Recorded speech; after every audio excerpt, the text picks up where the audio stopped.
संविधान निर्माण में अहम भूमिका निभाने वाले डॉक्टर BN राव समर्थित रक्षक मोर्चे ने अपनी मांगों को लेकर केंद्रीय मंत्री ज्योतिरादित्य सिंधिया ज्ञापन सौंपा। बता दें कि ग्वालियर हाईकोर्ट में अंबेडकर मूर्ति विवाद के चलते डॉक्टर BN राव समर्थक लामबंद हो गए थे और उसके बाद जस्टिस BN राव समर्थकों ने ठाठीपुर स्थित नेहरू पार्क में डॉक्टर BN राव की प्रतिमा लगाने के लिए भूमि पूजन किया था, जिसे पुलिस प्रशासन ने पहुंचकर रुकवा दिया था। रक्षक मोर्चे की मांग है कि ठाठीपुर के नेहरू पार्क में जस्टिस BN राव की प्रतिमा लगाई जाए और कलेक्ट्रेट रोड का नाम जस्टिस BN राव के नाम पर किया जाए।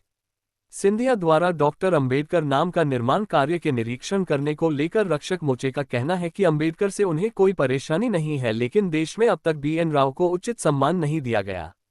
लेकिन अब जस्टिस BN राव के सम्मान लिए रक्षक मोर्चा मैदान में है। देखिए, इसमें हमारी बहुत ही स्पष्ट मांग की है हमने।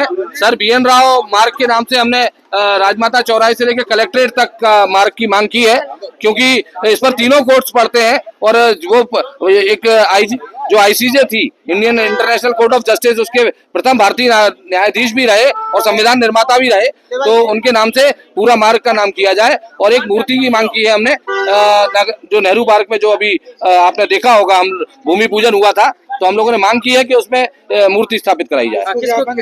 हमने सिंधिया जी को, प्रभारी मंत्री जी को ज्ञापन दिया है।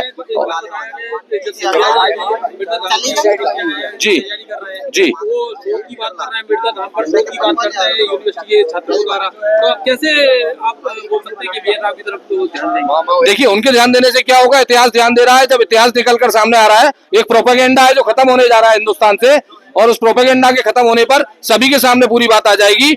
हम इस प्रोपेगेंडा को खत्म करने का काम कर रहे हैं। देखिए, सिंधिया जी तो अम्बेडकर धाम की निरीक्षण करके आए हैं। देखिए, सरकारी कार्यक्रम है, हो सकता है गए हो, वो भी जानते हैं, सभी लोग जानते हैं अब तो कि BN राव साहब ही हकीकत में संविधान निर्माता थे, और इसको लेकर कोई अब ऐसा चीज रही नहीं है, पटाक्षेप हो चुका है। तो हम मांग कर रहे हैं कि जी, का ये कहना है कि छात्र अब अम्बेडकर पर शोध करें, उसमें कोई बुराई नहीं है कि उन्होंने क्या किया था क्या नहीं किया था। ये बात भी तो सामने आएगी जब शोध करेंगे, ये भी बात सामने आएगी कि सर BN राव कौन थे। ये बात अपने आप जब संविधान पढ़ेंगे तो सारी बात सामने आ जाएगी। हम तो इस बात का भी विरोध करेंगे, उसका नाम अम्बेडकर भवन छोड़कर उसको